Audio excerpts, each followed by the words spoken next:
In the year 2014, a meteor from outside our solar system crashed into the Pacific Ocean.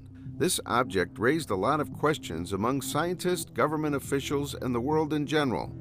Fast forward to 2019. The meteor was believed to have an interstellar origin.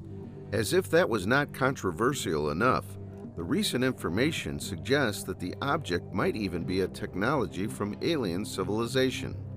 The only way to confirm that the meteor is indeed an artificial object is to scour the ocean floor in search of it.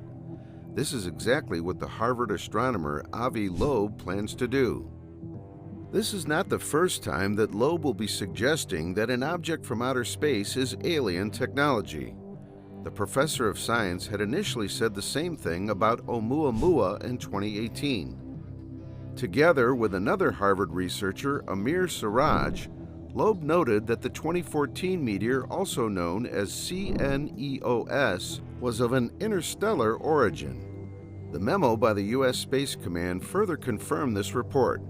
If this happens to be true, then the 2014 meteor that went straight into the ocean close to Papua New Guinea will automatically become the very first interstellar Earth visitor. According to scientists, the meteor was about 1 meter in size. Leob strongly believes that retrieving a sample of the interstellar object from the ocean floor and into the laboratories is more cost-effective compared to the further study of objects like oumuamua. The mission to explore the impact area of Papua New Guinea, measuring 4 square miles and in waters about a mile deep, is currently being designed. Leob's dream has always been to press some buttons on a functional piece of equipment that was manufactured outside of Earth. Would he achieve his dream? One key factor we need to keep in mind is that this meteor stands out from the other ones in the past, as it is different in composition and in speed. It is the first interstellar meteor detected through reflected sunlight, and it appeared anomalous relative to other known comets and asteroids. Studying these fragments in a laboratory would allow scientists to determine the isotope abundances in the 2014 meteor and also confirm whether they are different from those found in solar system meteors. Some interstellar objects may be artificial in origin, representing technological equipment from alien civilizations. The 2014 solar rock is actually the third object known to have come into our solar system from outside of the Sun's orbit. Avi Leob and his research partner Amir Siraj were the first astronomers to say that the meteor visited Earth from outside of our solar system in 2019. However, they were unable to prove their claims until 2022, when the U.S. Space Command helped to corroborate their story with a memo. Besides the oumuamua, another interstellar object that has also been identified by scientists is the Borisov. The Borisov is a comet that was noticed some years back, thus making the 2014 meteor the third known interstellar object. However, the interstellar object recently confirmed was the only one to hit the Earth. Meteors are special objects from outer space that strike the Earth. They are often made up of rock and metal. Leob and Siraj spent a good part of their lives studying these celestial objects, as at the time they came up with their findings concerning the 2014 meteor, other astronomers doubted it and it met with strong criticisms, until the U.S. military confirmed their results. The U.S. Space Command noted that the velocity estimate reported to NASA is sufficiently accurate to indicate an interstellar trajectory. As at the time of the discovery, Leob and Siraj were studying oumuamua when they began looking for other interstellar objects and soon came across the data on the meteor. Several meteors similar to the CNEOS strike Earth each year, but this one was unique. It came in faster than any other meteor on record and also from an unusual direction, indicating that it came from outside of our solar system. The meteor was traveling in an unbound orbit, while other meteors travel in closed orbits as they circle around the Sun.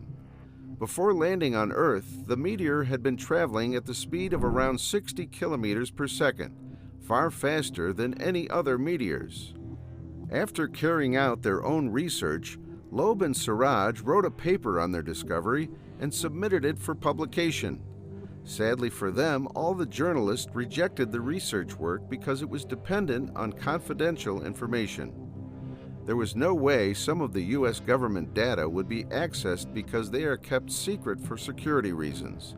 This did not stop the pair from asserting what they were convinced in their conclusions. A defense official later met with them and promised to help get them the much-needed official Defense Department confirmation of the findings. This was the beginning of more ideas for the two controversial astronomers. Leob has very few supporters. Other astronomers have cited a lack of data on the object and insufficient evidence to support his bold conjectures about alien life. However, by retrieving and analyzing the fragments of the meteor from the ocean floor, Leob hopes to determine the object's origins. The mission, which he believes to be cost-effective, will be worth $1.5 million. According to the Harvard astronomer, the procedure will be just like mowing the lawn. The tools are going to include a sled and a magnet, with which Leob and his team will scoop a very thin layer off the top of the muck. Many astronomers are not on the same page with Leob.